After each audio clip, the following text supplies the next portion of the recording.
welcome back to Coffee with Professors. I am your lovely host, Nayeli Torres. I'm so happy to see that you've tuned in today. And we have a very special guest joining us today. Her name is Dr. Hastings. Now, I'm 99% sure that most of you have heard of Dr. Hastings. She's been an English professor at UTEP for 25 years. She has published over 100 essays and articles, and she recently published her first book, Your Personal Grammar Coach, I'm really excited to hear more about it. Welcome, Dr. Hastings. Let me start with this. What inspired you to write this book? First, I just want to say how honored I am to be here today. You've had much success with your podcast. Thank you. And you're helping so many students ace grammar, so I'm really honored, like I said. As you might know, I mostly work with students that are entering college. So I see all kinds of writing, from good, bad, everything in between. So I would say that my students are the ones that have inspired me to write this book right here, Your Personal Grammar Coach. That's amazing. You heard it here first, guys. You can now purchase Dr. Hastings' book, Your Personal Grammar Coach, for only $19.99 at your local bookstore. We will be back after a short break. Thank you.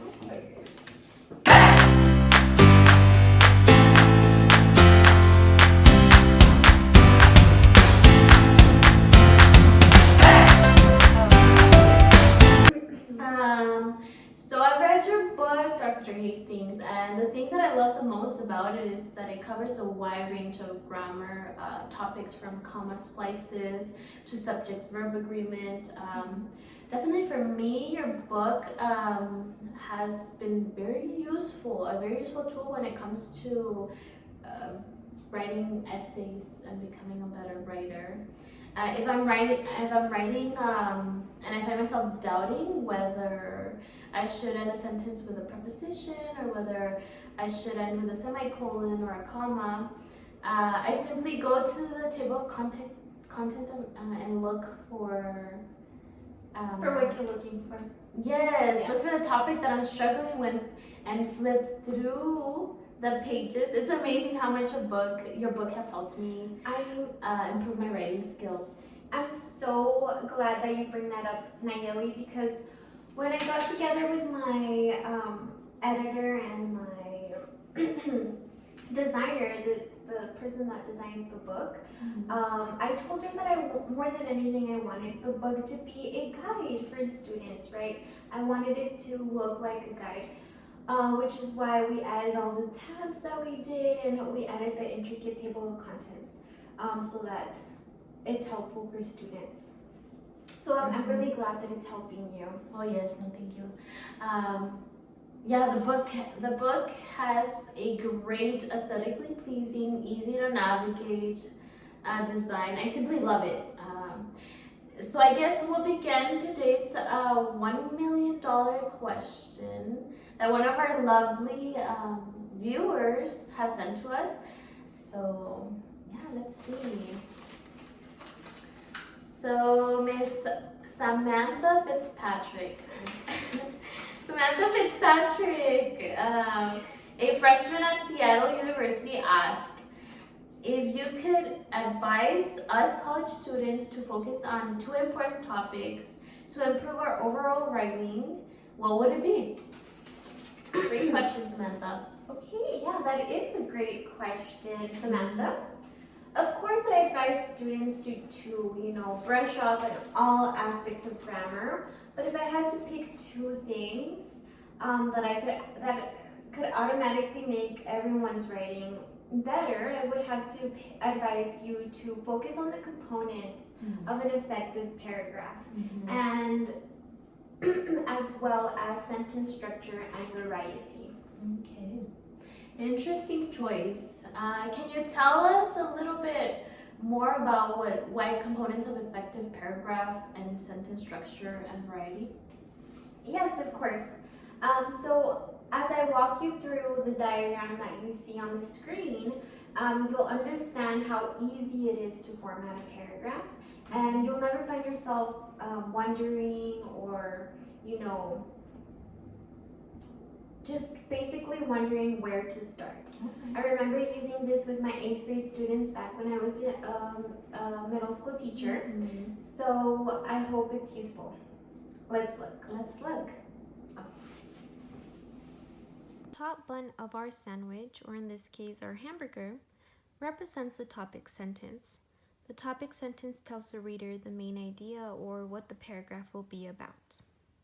Then we come across some toppings like tomatoes and cheese, which represent the first supporting sentence in our paragraph. This sentence should give specific details relating to the main idea. After that, we have the beef patty and some bacon, which represent a second supporting sentence that relates to another specific detail relating to the main idea. Then you find the dressing and the lettuce, which represent a third supporting sentence that also gives us more specific details relating to the main idea. Lastly, you find the bottom bun, which represents a concluding sentence that refers to the topic sentence and sums up the main idea of the paragraph.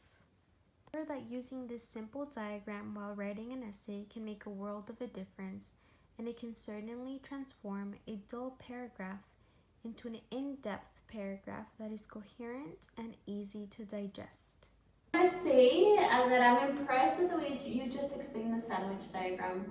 I feel like now I'm more aware of why it's important for us to include these essential components into our writing. We must be willing to back up our claims in writing, otherwise the reader will always crave more, making our writing shallow, incomplete, and sometimes unbelievable, especially in writing expository essays. Yes. The interesting part about this is that it's so simple, right? Yet it isn't always common knowledge among entering college students, because it's usually something that they learned in 8th grade a long time ago and they forget it, which is understandable, right? Right, understandable, definitely. What you stated is very true, Dr. Hastings. At least from my experience in grade school, I always wondered what teachers meant when they would instruct us to write a paragraph. I always wondered what I was supposed to include and how long I was supposed to make it. This diagram is a total game changer. Yes. So now we're going to shift our focus a little bit to the second point that Dr. Hastings suggested entering college students should focus on if they want to become better writers. I'm talking about the sentence structure and variety. Dr. Hastings, in your book, you talk a lot about, so in your book, you talk a lot about why sentence structure and variety is an important part of writing. Can you tell us a little bit more on why this is? Yes, of course. So let me put it this way. When we read a good book, we may not notice it, but we continue reading because there's something complex about it that makes us want to keep on reading, and it catches our attention and we want to finish, right? If we had a story composed of simple sentences only, then we would probably not want to continue reading it because it would be so bland and just not complex. It wouldn't have the complexity that we want it to have, right? That is why it's important for us to use sentence variety when we write. It makes our writing much more interesting. Okay, great point. Cool. So, what kinds of sentences do we have in the English grammar? Right. So in chapter 5 of the book, I focus on talking about English sentence structure and the different types of sentences that we have and that we can derive, which are simple sentences, compound sentences, complex sentences, and compound complex. Wow. Let's look at the screen to view a few examples of each, shall we? Here you have an example of a simple sentence. She completed her literature review. As you can see, a simple sentence contains a subject and a verb, and it may also have an object and modifiers. A simple sentence is one independent clause, meaning that it can stand on its own and still make sense. The word she is the subject, the word completed is the verb, and her literature review is the object. These are examples of compound sentences. As the name suggests, a compound sentence is made up of two independent clauses. These two independent clauses can be combined with a comma and a coordinating conjunction or with a semicolon. In the first example, she completed her literature review and she created her reference list. We see that a comma and a coordinating conjunction were used. In the second example, she completed her literature review, then she created her reference list. We see that a semicolon was used. Here we have some complex sentences. A complex sentence consists of at least one independent clause and at least one dependent clause, which is an incomplete thought that cannot stand on its own, as well as a subordinating conjunction. If you decide to begin the sentence with a dependent clause, you must make sure to add a comma after the clause. In the first example, although she completed her literature review, she still needed to work on her method section. We see that the sentence begins with a dependent clause, which is why a comma was added before the independent part of the sentence. In contrast, if you begin a complex sentence with an independent clause, you don't have to worry about adding a comma before you continue with the dependent part of the sentence. Now we'll talk about compound complex sentences. These types of sentences are a combination of at least two independent clauses and at least one dependent clause. Once again, you must pay close attention to comma usage in compound complex sentences so that the reader is easily able to follow the intended meaning. Notice how the example shown, she completed her literature review, but she still needs to work on her method section, even though she finished her methods course last semester, follows the rules of both compound and complex sentences combined. We see at least two independent clauses, combined with a comma and a coordinating conjunction, following a dependent clause that uses a subordinating conjunction even though.